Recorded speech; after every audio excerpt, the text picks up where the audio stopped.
Hi friends, Sergeant Host Eric here, the Type Police. I've already arrested this young lady, I'm going to be honest with you, but we asked her to cooperate in exchange for some leniency, perhaps, in doing a reshoot of the whole thing. Uh, Somebody jerking around in audio, I guess, and last 2 minutes of it, the audio got cut off.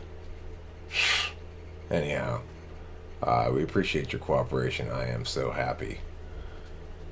It's not going to change our decision here, of course, but as we discussed, but we do appreciate your cooperation in doing this retake. Okay, and in fact, I'm going to start the video from where I left off before at 348. I only got 348 into it before I had her in cuffs. By the way, I was practicing before I started the video, going like this, going. Pew! Pew! See? I was touching her boob there. She doesn't know because she's paused. Okay, anyway, let's see what she has to say. Don't tell, or I'll be in trouble with the sexual harassment people. I have a tendency to question it. I don't take anything at face value. You know? Nothing? I don't know if you can understand what I'm trying to say. I doubt it. I don't take anything at face value. And Not I even stopped one thing? giving my attention to things that won't be beneficial to me. I know that does sound selfish, but then at the same time, like I said, if you're given two options to take poison or medicine, I mean, why would you take poison? Why would those be and a lot your of two the options? things that are circulating around us is pretty toxic. Think about it. You have to protect yourself. You have to learn how to say no. You have to learn how to relinquish control and empower others to do what they're totally capable of doing. I know before, like, I'd be like, oh, I'll do it for you. I'll do it for you. I'll help you. I want to help you. Are you really helping, or are you actually preventing those people from doing it themselves? Because they're totally capable of doing it themselves. It's like overcompensating and coddling someone that doesn't need to be coddled. This doesn't pertain to all situations. Obviously, if somebody is in need of some type of support and they really do need your support, then obviously, do what you can to support. But for the most part, I feel like the best thing you can do for someone is empower them and tell them that they can do it. You know what I mean? Because they can. They just need that push in that direction. But if you're always saving someone or coddling them, you're actually handicapping them and preventing them from tapping into their own power. Anyways, I was going to say something else that was in relation to what I'm talking about, but kind of slipped my mind. Yeah. Shucks. I can't think of it. Well,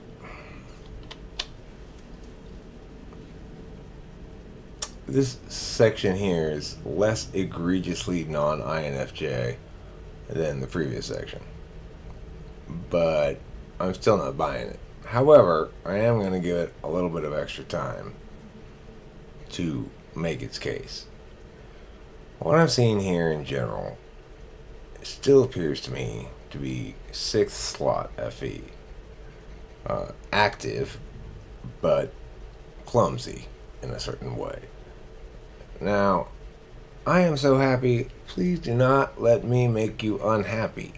I do not doubt that there are plenty of people in the world who find your manner of presentation and your manner of message and so forth to be of utmost appeal and to be especially meaningful to them in terms of their own ideational processes.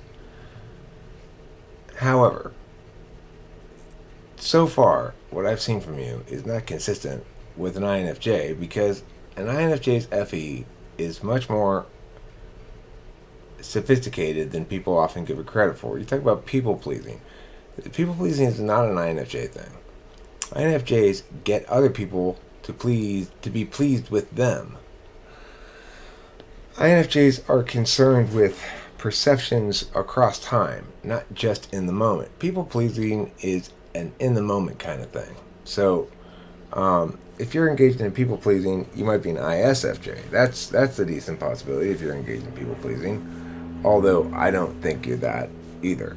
You're not an ISFJ. You're not an INFJ, because I don't think you got FE in the second slot. I think you got it in the sixth slot. But let's watch some more.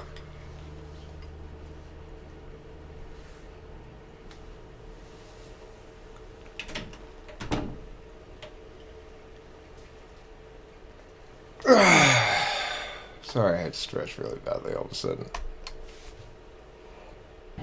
I guess I'll end it, and if it comes to mind again, I'll make another recording. But yeah, learn to tune into your tune. Stop giving your energy and time and attention away to things that are detrimental to your well-being. You know? Oh, that's what I was going to say. So I don't take anything at face value, right? This pertains to everything. Like, I have a tendency to try to view things from many different angles before I come to a conclusion that feels right. Not a conclusion that's intellectually right. I mean, I feel like a little bit of both. Like, it has to be intellectually and also like using my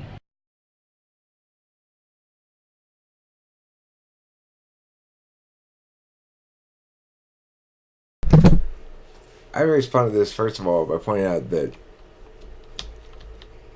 INFJ third function is TI, that there'd be an actual real desire for logical consistency. That this sounds like sixth slot FE, unaware of how what she's saying is going to be perceived as a, not just from the cognitive function mechanics perspective, but as just, not consistent with the smart stereotype of INFJ, which I think they're probably generally thought of as the smartest of the feelers or something. By smart, I mean intellectual, I guess, or something. Really, I mean a better way to describe it would be they're intuitive. They're metaphysicians, like ENTPs. They're concerned with statuses and meanings and universals, and not so much the particular. They're more metaphysical than ENTPs are. So what we see here is she realizes late with her sixth slot kind of clumsy FE that she needs to take claim of some intellectualism here as well to maintain the INFJ, and not realizing, because it's not second slot NI supported INFJ FE, which would realize this, not realizing that's gonna doubly play bad. Like, an INFJ, if they were to have made that mistake initially, they would have worked their way out of it very differently. So there'd be some stress on the significance of the feeling first, and then there'd be a stress on how that differentiates her from the normal stereotype of INFJ, because there is that third slot TI, blah, blah, blah. And then all of a sudden, she seems more TI because of the disinterested approach she took to it. That's the sort of thing an INFJ would typically do, and that's not what I'm seeing here. So, and the thing is, remember, it's not the only skill in life. FE. There's lots of other skills. I'm getting an SE vibe out of you in general, but I could be wrong about that. I'm getting a general sensing perspective from you, but it's a lot easier to eliminate certain things than it is to positively identify certain things. So one thing I can positively eliminate is INFJ. You lady are under arrest. You're going to jail. Thank you for cooperating with the reshoot. And as a consequence, we're not even going to put you in cuffs. You can just get in the back of the squad car, and we'll drive you downtown. We'll stop for donuts on the way if you'd like. I'll get you a strawberry donut. I like strawberry donuts myself. And a cup of coffee. And then, we'll go to the jail, and we'll put you with the lady cops. And they'll put you in the lady jail. Okay? Sound good? Alright, cool. Talk to you all later, and don't forget to eat plenty of cheese. If you do, then you'll acquire fleas.